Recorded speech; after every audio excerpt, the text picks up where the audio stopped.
Katanat khayi ke pateng jong ke HDC sa sisian pat mentak la Pynkhreh an penlong Biang ke jelai Khynra ke dukan ke bela penyang Biang de ki khala ajan hakeleng ke bentar jong upur usam jong ke konsil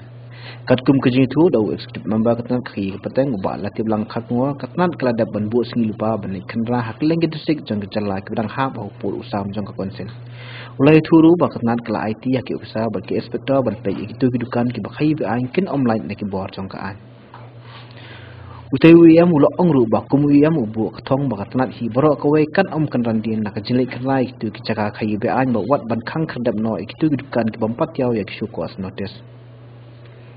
shushu ba latip lang ulo ongru ba bon ki desik la pentip ber ujor ba dan bon khla jai ba ki brik na bar won ban khai be an how pul sam jung konsel klam dapat yaw ni pen biang ki kat khai pateng kumun supun kan mau katai katnat apo ka jing trek jung ba khat ngor kala khang khadap lek photili ki dukan jung ki bar jala ki bala play be an la bon posnam klam da pen biang ki tading license kat kum ka kandon an train by non travel jung ka KHDC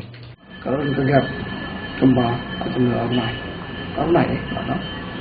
mai lima suban dan routine checking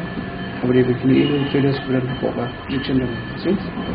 yang scam kali ada buat session mana tertung ke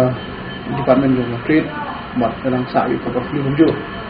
dengan kerana buat ia kini ke machine drive 6 focus ni aman continue ini bukan lah hari punya sangat support untuk ikhlas nang Roy Biang. The number 2 tolong bah ya kiwi bentar jom sesuai kemana keren kebangi labu tu kan kalender kebangi Leit ban check ini itu status bawa kau ya restriction lagi ni nak Pynkhreh how naik berapa kemudian next week ini nak ini meeting dengan inspector but superintendent the officers kena check hangyo ba kay issue close notice kay closure notice kemudian lah ini hamban continue ya kami ka drive ke jongi di ngasiam maka trade department hi kanung songthai walawan ka bang ngarang bat hi ka yani department jo trade department kanung songthai ban rate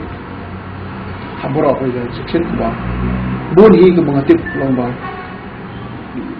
kini ibar la ko license